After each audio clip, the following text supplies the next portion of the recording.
Matt, can you tell us about your personal journey with rheumatoid arthritis? Yes, it's been a part of my life for 20 years. It's something I live with on a daily basis, and I will tell you though, it was the first year and a half with it before I got diagnosed, where I was having symptoms that were the hardest years of my life, where it just started out as a simple pain, a small pain on my right index finger, and then over 18 months, it spread to the other joints in my hands, to my feet, to my neck and back, where I was having pain and stiffness. It was hard to get out of bed. I was sleeping 10 to 12 hours a day and still always felt exhausted. I gained about 55 pounds because I'd stopped working out altogether. I was barely moving. And then I finally got diagnosed, and I was seeing doctors. I'm a physician. My dad's a doctor. I had great insurance. I was being checked out, but sometimes your body doesn't cooperate with the test. It took a year and a half where my body fell apart before I got diagnosed, and I was told I had rheumatoid arthritis. It's an autoimmune variant where my body's attacking itself, and there's no cure. And I was relieved when I was told I had it, because I wanted an answer as to why my life was falling apart. And once I got it, I started on a treatment that was like a silver bullet. It gave me my life back. And I know how lucky I am. I know how lucky I am that I responded. I know how lucky I am that that treatment existed, which was only a few years old at that point. And that's why I've been an advocate with the Arthritis Foundation, because I want to pay it forward. I know 50 million Americans live with arthritis. Many of them don't respond to treatments or don't have effective treatments, or just are struggling with life. And that's what this is about, is coming together to have our voices heard and to make a difference. Absolutely. Even after your diagnosis, is the struggle still existing?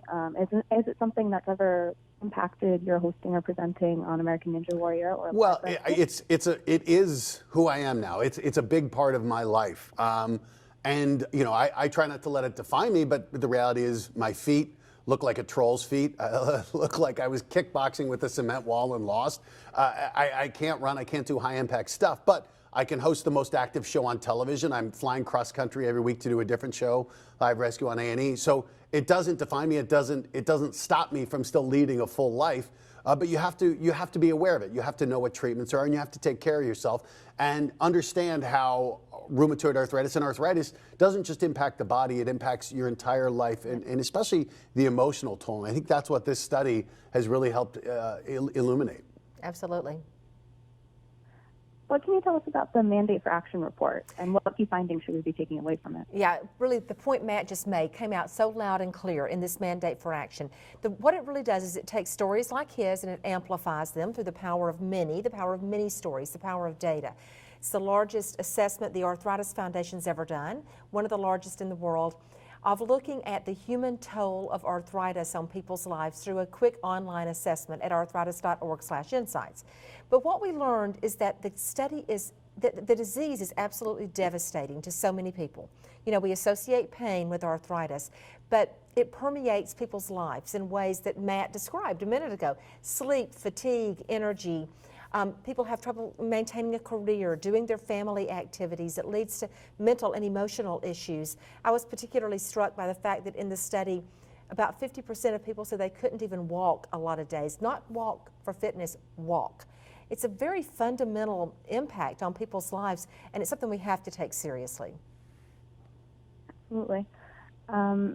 So speaking about finding this data, how exactly will this data be used for future advancement? Yeah, so thank you. What we're planning to do is, as we grow the data, again, take the survey, join us, because the power's in the numbers. Right now we have 18,000 respondents. We want to get to, you know, ultimately 100,000. We want to grow this thing over time. It becomes such a big database, it can't be ignored. So it's data to act on. The Arthritis Foundation is already acting on it. We're already talking about new directions, new priorities, new work we can do, we can lead to help solve some of the specifics that came out in this study. But it also gives us the power to influence others, to take the data and talk to healthcare providers, talk to industry, talk to legislators and lawmakers and policy setters, because there's so much that can be done by society at large and in communities. So we're going to be taking it to the streets very soon. Amazing. Matt, we're getting closer to the first filming date for American Ninja Warrior. Last year, we were introduced to the Power Tower and new rule changes. So we're wondering, are there any new changes we should expect in the new season as it starts? Well, the biggest change doesn't involve the course or the setup. It involves the competitors. And what happened is American Ninja Warrior Junior Season 2 is airing right now on Universal Kids every Saturday night. These kids were so good that they've convinced us to change the big show. We're lowering the age. This year, we're going to have 15-year-olds competing. So kids who've competed on American Ninja Warrior Junior will this season be competing on the big course, the same as everyone else, going against the adults with $1 million on the line. So that's going to be huge. 15-year-olds making me feel even more lazy. Wow.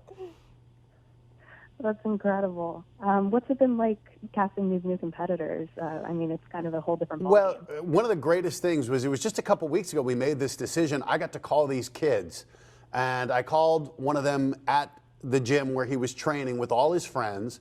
I got to tell him this news, and to imagine what it was like. This kid, a few years ago, he thought I was going to have to wait till he's thinking he's going to have to wait till he's 21 to compete. He gets to be on Ninja Junior. Now he's competing on this show. It's this idea of we're allowing these dreams to come true. We're allowing them to dream bigger. And I think, which is cool. I mean, it resonates too with this, what we're doing with the Arthritis Foundation, because so often you look at the physical things and you don't realize how it impacts your bigger life. I think Ninja Warrior does that, and that's what we're trying to do with this Arthritis Foundation, is to have people living bigger than they ever dreamed. Let them achieve their dreams. Yeah. That's amazing. So one last question from me. Where can our audience go to share their voices and participate in the insights themselves? Great question. Please go to arthritis.org/insights. You can get a full link to the full report there. More importantly, you can take a quick, easy 10-minute assessment and become part of this movement we're putting together, become part of finding the solution. So please do join us. Amazing. Thank you guys so much. Thank you. Thanks, Jacqueline.